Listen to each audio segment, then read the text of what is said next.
조종사와 3명의 승객이 탄 경비행기가 잘 날아가다가 하늘 위에서 고장이 나고 말았습니다. 거기에 탄 승객은 딱 3사람이 있었는데 우주과학자, 할아버지, 그리고 학생 이렇게 3명이었습니다. 근데 3명이 이게 타고 가다가 경비에게 고장이 난 거야. 조종사가 말합니다. 나는 곧 제트항공기 조종사로 승진될 것이기에 여기서 죽을 수 없습니다. 그리고 내가 이 비행기의 주인이니까 내게 권한이 있습니다. 지금 여기 낙하산 3개가 있는데 제가 그 중에 하나는 제가 쓰겠습니다. 그러고서는 조종사가 낙하산을 가지고 먼저 사라졌습니다. 이번에는 과학자가 말합니다. 나는 우리나라에서 가장 똑똑하고 지혜로운 사람이기에 내가 죽는 것은 나라의 엄청난 소실입니다. 그러니까 제가 다음 낙하산을 써야 합니다.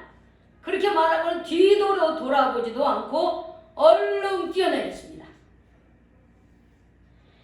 이렇게 탈출한 2사람을 바라보던 할아버지가 학생에게 이렇게 말합니다. 학생, 여기 지금 하나 남은 낙하산이 있는데 학생이 쓰도록 해라 이렇게 말을 해요. 나는 나이 들고 살 만큼 살았으니까 자, 너가 이 낙하산을 가지고 살아야 된다 이렇게 말합니다. 그러자 학생이 이렇게 대답합니다.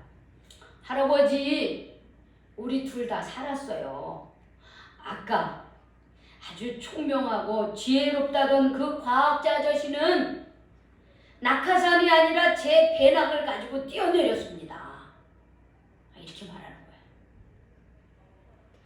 이외의 이야기처럼 우리의 삶은 내가 가장 똑똑하고 지혜로워서 잘 선택하고 행동했다고 생각했는데 보니까 어리석은 결과가 나올 때가 참 많이 있습니다. 우리는 살아가면서 나름의 지혜로 무언가를 선택하고 행동합니다. 그러나 어리석은 결정을 하거나 잘못된 결과를 얻을 때가 많이 있습니다. 뒤돌아보면 그래요. 내가 그때는 지혜롭게 아주 똑똑하게 잘 선택하고 결정했다고 생각하는데 뒤돌아보니까 내가 똑똑하다고 생각하고 내가 지혜롭다고 생각했던 것이 굉장히 지혜롭지 못하고 어리석었다는 것을 깨닫습니다. 특히 오늘날처럼 정보가 넘치는 세상에 살면서 우리는 수도 없이 어떻게 해요? 많은 정보를 선택하면서 그거를 들여다보면서 시간 낭비를 얼마나 많이 하는지 모릅니다. 그래서 우리는 이 넘치는 정보, 이 홍수의 정보 속에 살면서 우리가 무엇을 선택하고 무엇을 봐야 될지 그런 지혜가 더 많이 필요한 시대를 살아가고 있습니다. 그래서 지금 우리는 지금 내가 지혜롭다고 하는 거, 내가 똑똑하다고 하는 것이 내가 가지고 있는 그 지혜가 어떤 지혜냐 하는 것을 우리가 알아야 돼요. 왜냐하면 야고보서다는 분명히 이 세상에는 2가지 지혜가 있다고 말하고 있어요.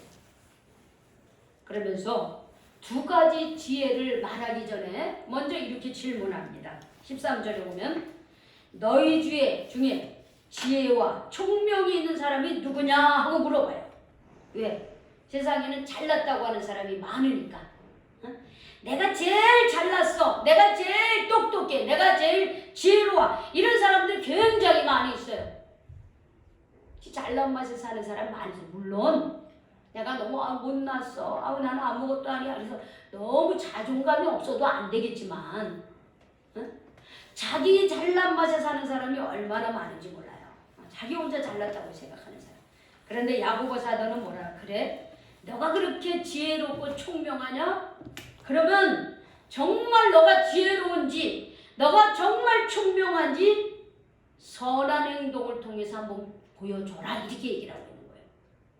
즉 지혜는 지식이 아니라는 거예요. 여러분, 내가 아무리 서울대 나오고 고대 나오고 연대 나오고 그래서 지식이 많다고 해서 지혜가 넘치는 거 아닙니다.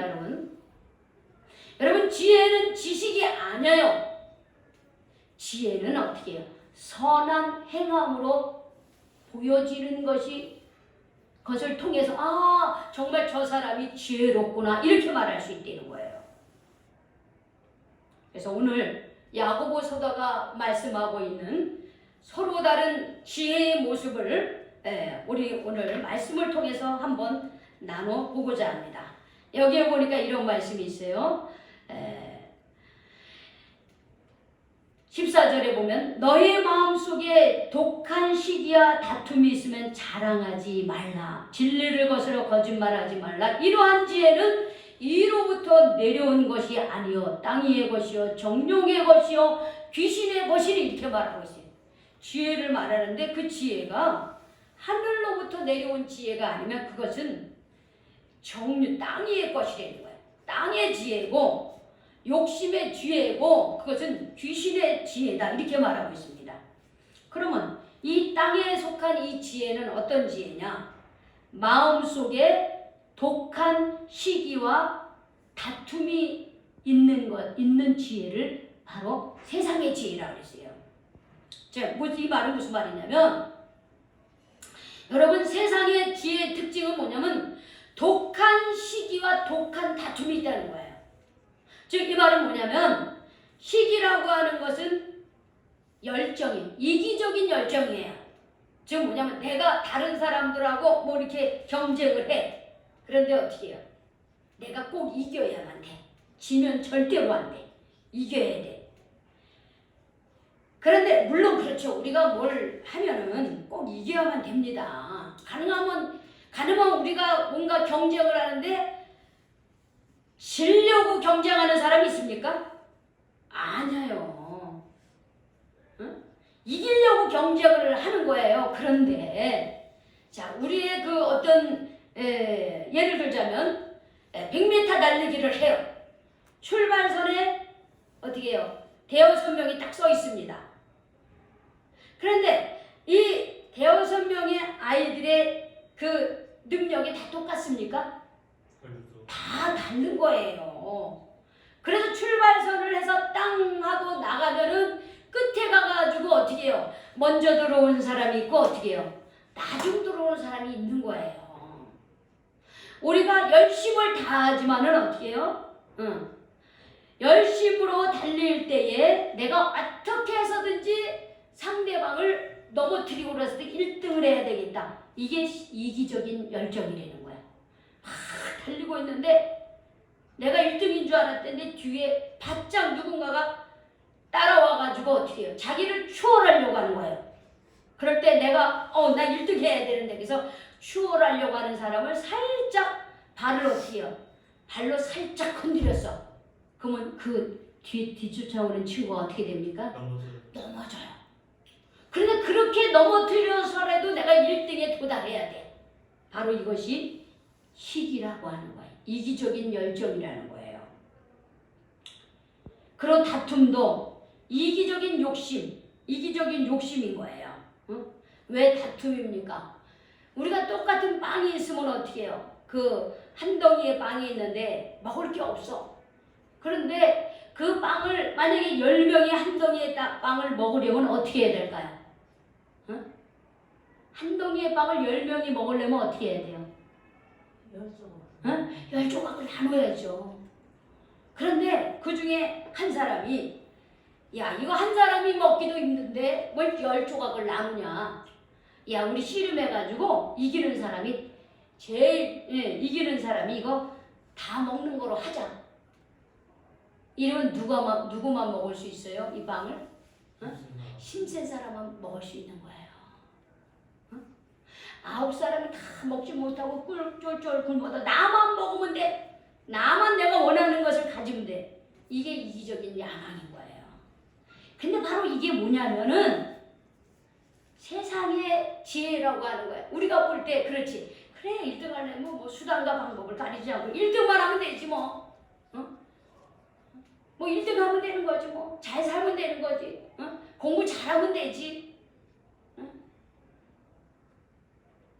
수단과 방법을 가리지 않고 자기가 원하는 것을 얻기 위하여 거짓말을 하거나 속이거나 다른 사람을 힘들게 하면서 자기 것을 취하려고 하는 것. 이게 뭐냐? 세상의 지혜라는 거야. 세상의 지혜. 이런 사람들은 일을 할 때 항상 이 일이 내가 하는 행동이 옳으냐? 이게 하나님 보시기에 합당하냐? 이게 참된 방법이냐? 이런 거 생각하지 않아요. 그냥 내게 어떤 이익을 주나? 내게 어떤 유익함이 있나? 내가 가질 수 있는 게 뭔가? 이런 것만 생각하는 거예요. 그래서 자신의 욕심을 채우기 위해서 거짓말하고 온갖 수단과 방법을 가리지 않아요. 그러면서도 어떻게 죄책감을 느끼지 않아요. 그러면서 도리어 자기가 그것을 취하면 자신은 굉장히 능력 있는 사람이라고 자부합니다. 나아가 그렇게 하지 못하는 사람들에게 뭐라면 아이고 세상 살 줄도 몰라. 아이고 참 미련해.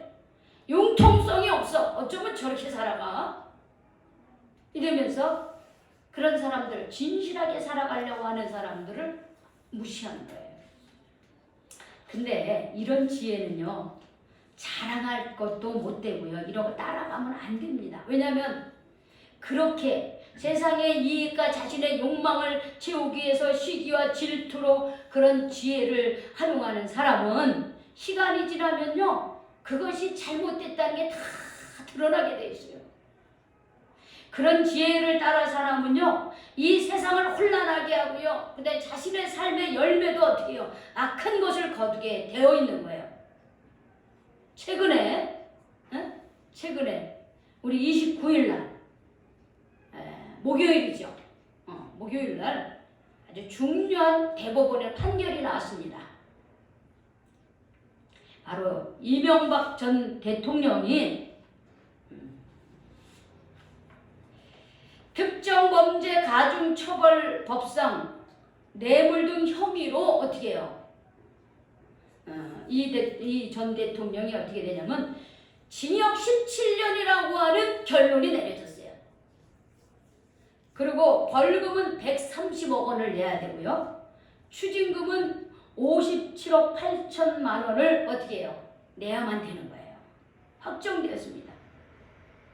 이명박 대통령이 2007년, 지금으로부터 13년 전이죠. 이명박 대통령과 박근혜 대통령이 대통령 저기 전에 한나라당에서 대통령 후보 시절에 드러난 일이에요. 뭐냐면 당시 박근혜 후보가 뭐라 했냐면 이명박 후보한테 다스의 실소유자는 이명박이다 이렇게 얘기했고요. 도곡동에 있는 땅도 이명박의 땅이다 그랬고 BBK 소유주도 이명박이다 이렇게 얘기를 했습니다. 그런데 이명박 후보가 그때 당시 뭐라 했냐면 아닙니다. 다스는 제 것이 아니고 우리 형님 거예요. 도곡동에 있는 땅 제 땅이 아닙니다. 그러면서 뭐라 하냐면 저런 말은 새빨간 거짓말이다 이렇게 말을 했습니다. 그러면서 뭐라면 누가 나한테 돌을 던질 수 있겠느냐 이렇게 당당하게 말했습니다. 당시 2007년도에 BBK로 인해서 그 미국에 있던 그 이름이 갑자기 생각이 안 나는데 그 사람이 와서 뭐라 했냐면 이 BBK 이 소유주가 누구냐? 이명박 대통령입니다. 그런데 이 BBK 주가 조작을 했거든요. 그래서 그 차익금을 이명박 대통령이 가졌단 말이에요. 그런데 그 사람은 감옥에 들어가고 소유주는 대통령 선거해가지고 대통령이 됐어요. 대통령이 되니까 검찰을 꽉 잡고 있으니까 어떻게 해요? 이런 거를 다 파헤치지 않았습니다. 근데 여러분, 아무리 대통령을 해도요, 거짓은 시간이 흘러도 어떻게 되는 거예요? 드러나게 돼 있는 거예요. 80년대 광주 그 민주화 운동도 그랬잖아요. 우리가 80년대 제가 고등학생이었는데, 중학생이었죠. 광주 항쟁이 있었을 때 어떻게 해요? 그때 박정희 대통령이 돌아가시던 해잖아요. 전두환 장군이 그때 이제 비상대책위 역할을 했었는데, 자기가 대통령이 되기 위해서 어떻게 해요? 광주항쟁을 어떻게 공산주의가 내려와가지고 지금 폭동을 일으켰다 이렇게 얘기하면서 군인들을 데리고 가가지고 그 수많은 그 민주화 운동을 하던 그 광주 시민들을 학살했잖아요. 그런데 전두환 전 대통령은 뭐라? 나는 그런 적 없다 이렇게 얘기해. 나는 그런 적 없다. 근데 지금은 어떻습니까? 세월이 흘러 1980년 지금으로부터 40년 전이죠. 지금 다 드러났잖아요.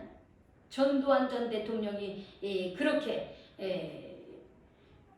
광주 민주화 운동하던 사람들을 폭동으로 뒤집어 씌우고 공장단들이 와가지고 폭동을 일으킨 거다라고 하는 이 거짓말을 하면서 수많은 그 사람들 죽인 거 다 드러났잖아요.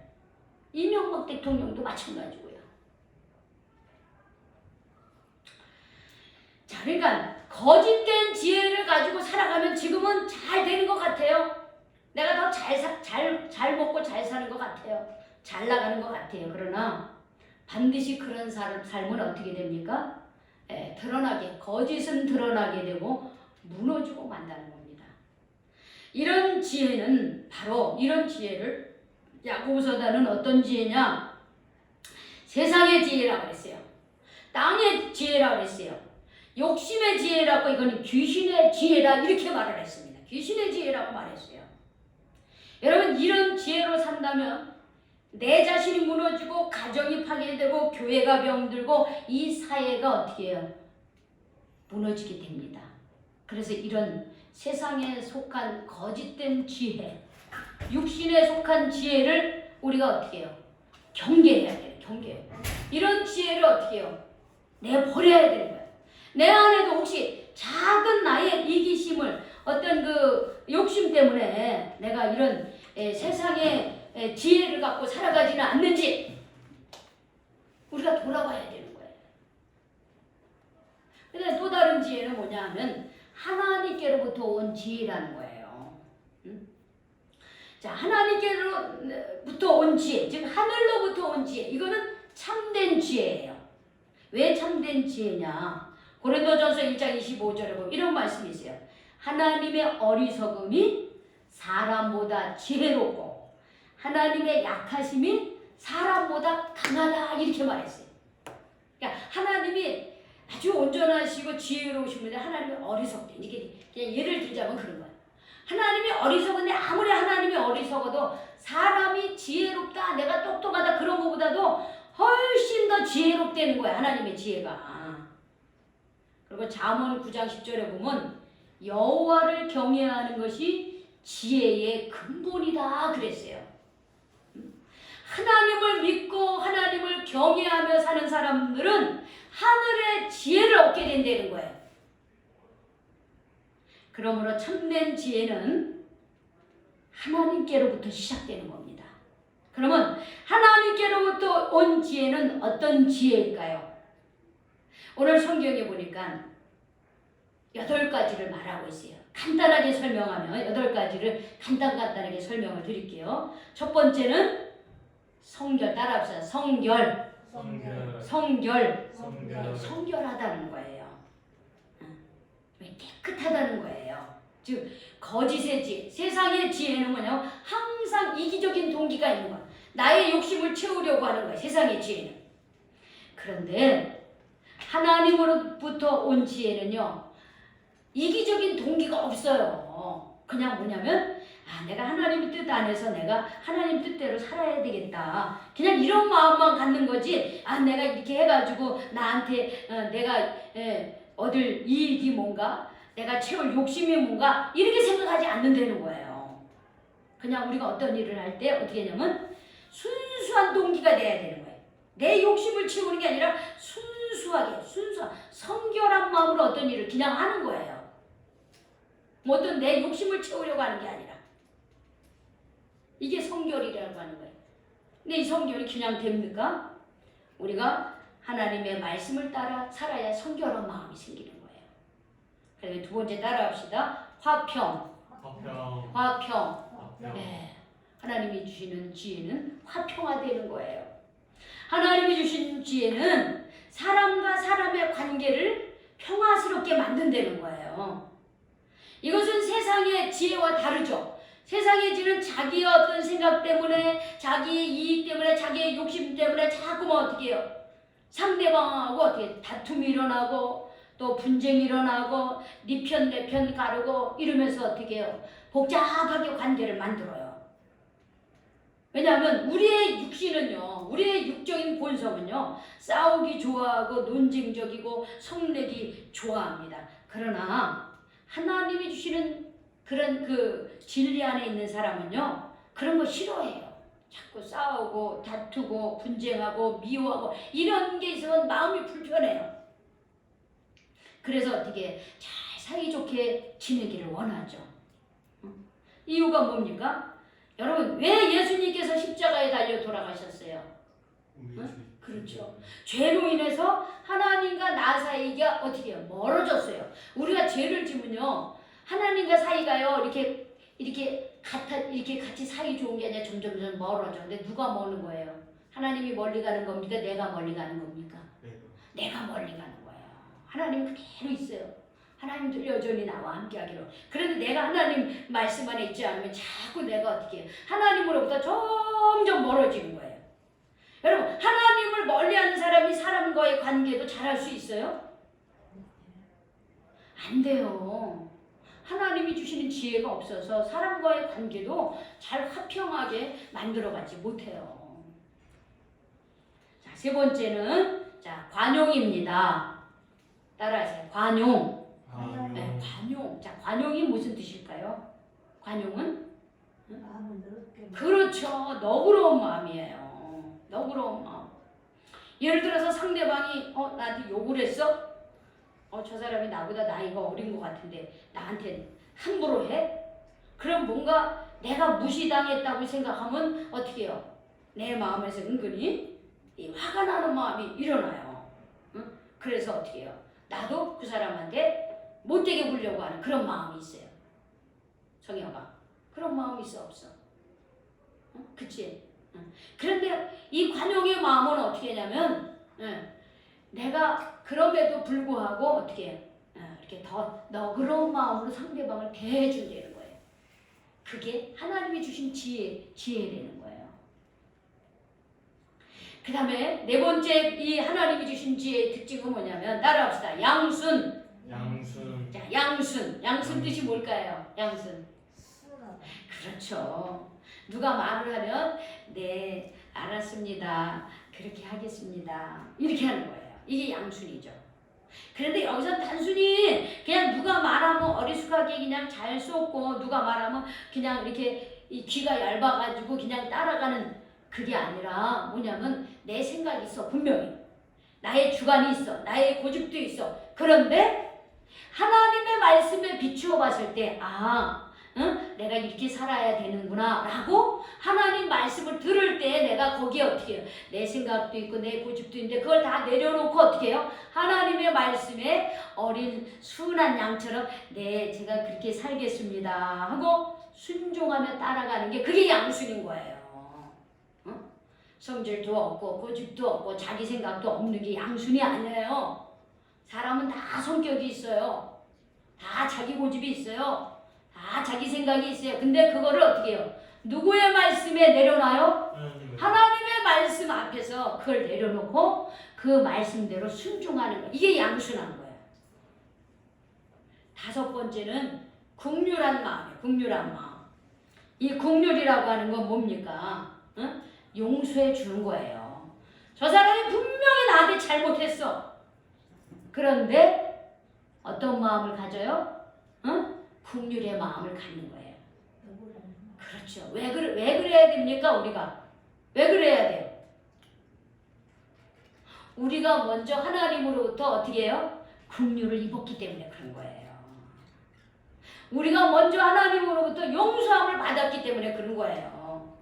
누구를 통해서 용서함을 받았어요? 응? 하나님을 통해서 용서함을 받았어요? 누구를 통해서 우리가 용서함을 받았어요? 응? 하나님이 직접 용서해 줬어요? 누구를 통해서 용서해 주셨어요? 그렇죠. 예수님을 통해서 용서해 주셨잖아요. 예수님을 통해서 우리를 용서해 줬다고 하는 것은 예수님이 내 죄 때문에 돌아가셨다는 그 말이에요. 예수님의 역할은 우리의 죄를 대신해서 십자가에 물과 피를 쏟으셨다는 거예요. 우리가 그래서 예수님을 믿음으로써 우리가 하나님과 내가 하나님 앞에서 용서받을 수 없음에도 불구하고 예수님이 내 죄로 인하여 먼저 십자가에 못 박혀 죽으셨기 때문에 그 예수를 믿을 때에 우리가 어떻게 해요? 용서함을 받는 거예요. 긍휼함을 받는 거예요. 그러니까 우리가 긍휼함을 입었으니까 우리도 어떻게 해? 다른 사람에게 긍휼함을 보여주는 사람이 되는 거예요. 그게 하늘의 지혜예요. 그게 하늘의 지혜예요. 그 다음에 뭐냐? 따라해보세요. 편견 없는 것. 다른 말로 하면 차별하지 않는 것. 차별하지 않는 것. 야고보 사도는요. 계속해서 차별에 대해서 얘기를 하고 있습니다. 차별하지 말라는 거예요. 차별은 죄라고 얘기했잖아요. 우리 야고보서 2장에서 우린 차별하지 말라 그랬잖아요. 그렇죠? 왜 차별하지 맙니까? 우리 모두가 하나님의 형상을 닮은 존재이기 때문에 그런 거예요. 그래서 차별하면은 하나님을 차별하는 거예요.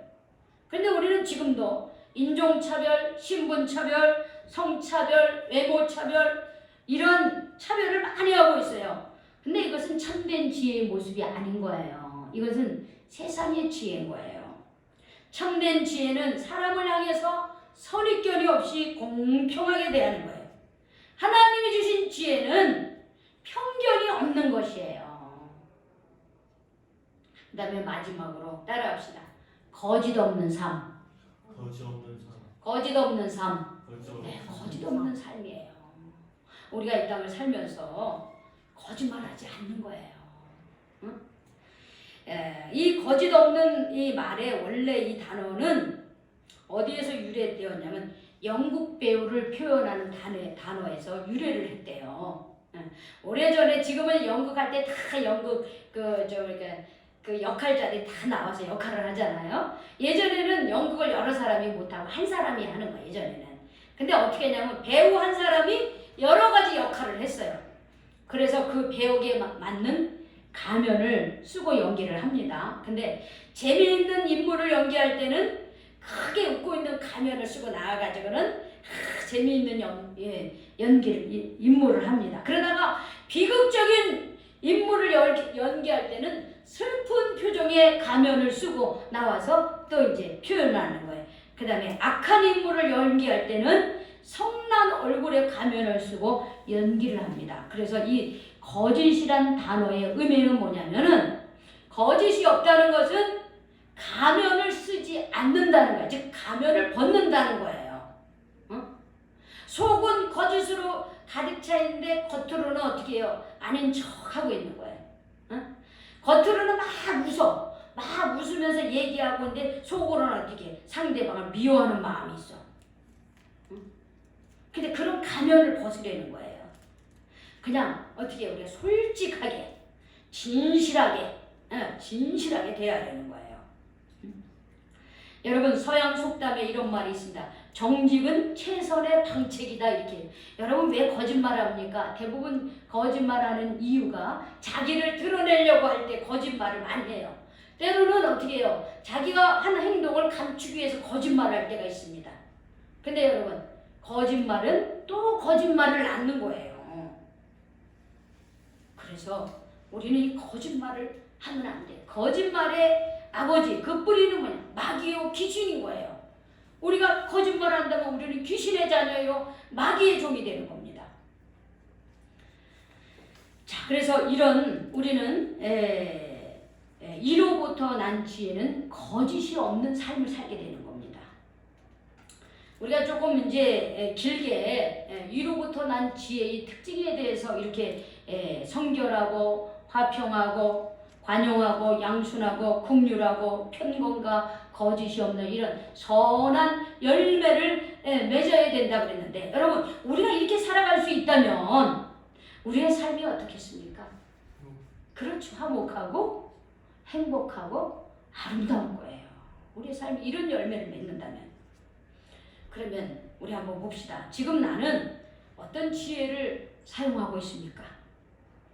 세상의 지혜를 사용하고 있습니까? 아니면 하나님이 주신 참된 지혜를 사용하고 있습니까? 어떤 것 같아요? 내가 갖고 있는 지혜는 하나님이 주신 지혜를 갖고 있어요? 아니면 세상이 주는 지혜를 갖고 있습니까? 한번 여러분 마음속에서 한번 스스로 질문을 해보세요. 사실 우리가 하나님으로부터 온 지혜로 살아간다는 것은 쉽지 않습니다. 때로 소위 똑똑하다는 세상의 눈으로 볼 때, 하나님의 지혜로 살아갈 때 때로는 능력 없는 사람처럼 보이고 바보 같은 사람으로 보일 때가 있습니다. 그래서 예수님도 세상 것을 다 누릴 수 있었어요. 명예도 가질 수 있고 부자도 될 수 있고 왕도 될 수 있었습니다. 그러나 예수님은 그런 것을 어떻게 해요? 포기하셨어요. 그걸 갖지 않으셨어요. 다 가질 수 있지만 갖지 않았어요. 그리고 대신에 하나님의 뜻에 죽기까지 순종했습니다. 그리함으로 예수님은 세상 죄를 대신 짊어지고 십자가를 지셨습니다. 그래서 세상의 눈으로 볼 때 예수님은 바보 같은 분이에요. 바보 같은 분이에요. 그러나 하나님은 이런 예수님을 죽은 자 가운데서 다시 살리셨고 이 세상의 만왕의 왕으로 다시 부활하게 하셨습니다. 이게 하나님의 방법인 거예요. 세상의 방법하고 달라요. 여러분 우리 예수 믿고 살아가죠? 하나님의 자녀이죠? 여러분 우리가 하나님의 자녀이고 예수를 믿는다는 것은 어떻게 해요? 예수님이 살아갔던 삶을 따라간다는 거예요. 우리도요. 우리도 그렇게 살아간다는 거예요. 그래서 우리는 이런 예수님을 바라보면서요, 예수님처럼 하나님이 주신 지혜를 사모해야 됩니다. 세상의 지혜로 살지 말고 하나님이 주신 지혜를 사모하면서 우리가 이 땅에서 성결하고 화평하고 관용하고 양순하고 긍휼하고 편건과 거짓이 없는 이런 선한 열매를 맺기를 우리가 사모해야 돼요. 내 힘으로 됩니까? 안 되죠. 어떻게 해야 됩니까? 이런 삶을 먼저 걸어가신 예수님께 간구해야 돼요. 주님, 제가 이런 하나님이 주신 지혜를 받아서 이 지혜의 열매를 맺으며 살아가게 해주시옵소서. 이렇게 하나님께 기도하고 간구해야 됩니다. 오늘 여기 계신 모든 분들은 참 이 복잡한 시대를 살아가고 있어요. 어쩌면 우리가 지금까지 살아온 시대보다도 더 어려운 상황이 더 올 수도 있습니다. 그런데 이럴 때에 하나님이 주신 참된 지혜를 가지고 있어야 돼요. 그래서 어떻게 살아야 되는지, 이 어려운 시대에, 변화무쌍한 이 시대에 내가 어떻게 하면 바르고 또 지혜롭게 살아갈 것인지 그것을 얻어야 돼요. 그 뭐냐? 하나님이 주신 지혜를 사모해야 됩니다. 내 생각으로, 내 힘으로가 아니라 하나님, 내가 이 어려운 시대를 어떻게 살아갈까? 이 복잡한 시대를 어떻게 살아갈까요? 하나님 지혜를 주십시오. 이렇게 여러분들이 기도하십시오. 그러면 하나님께서는 하늘의 지혜를 우리에게 주시사 우리가 어떻게 살아가야 될지 그 길을 열어주시고 지혜를 얻게 해주십니다. 이런 하나님의 은총을 받으시는 저와 여러분이 되시기를 예수님의 이름으로 축원합니다. 아멘. 축원합니다. 아멘. 기도하시겠습니다. 주님, 오늘 귀한 말씀을 통해서 세상의 지혜와 하나님이 주시는 지혜에 대해서 깨닫게 해주셔서 감사를 드립니다. 주님, 우리는 내가 똑똑하다고 잘났다고 생각하면서 하늘의 지혜를 구하지 않을 때가 참 많이 있습니다. 하나님을 믿으면서도 하나님께 지혜를 구하지 아니하고 내 생각이 먼저 앞장서고 내 고집이 먼저 앞장서고 주님 세상의 경험을 앞세워가면서 주님 하나님의 지혜를 간구하지 못할 때가 있었습니다. 주님 저희들의 이런 어리석음을 용서해 주시옵소서. 이제는 정말 하나님이 주시는 지혜를 사모하며 하늘로부터 내리는 주의 성령의 그 지혜를 통해서 우리에게 맡겨진 주님 그런 삶을 정말 하나님의 인도함 속에서 하나님 주신 지혜로 잘 헤쳐나가면서 당당하게 하나님 세상을 향해서 설 수 있는 그런 하나님의 자녀들이 다 될 수 있도록 인도하여 주시옵소서. 아멘. 그렇게 살면서 때로는 세상 사람들이 볼 때 바보같이 느껴질 수도 있고 융통성이 없는 사람 같을지 모르지만 그러나 예수님이 가신 그 길을 우리도 주님이 주신 지혜를 가지고 묵묵히 주님이 하나님이 원하시는 삶의 방법대로 이끌림을 받는 그런 저희 모두가 될 수 있도록 주여 인도하여 주시옵소서. 아멘. 예수님의 이름으로 기도 올리옵나이다. 아멘.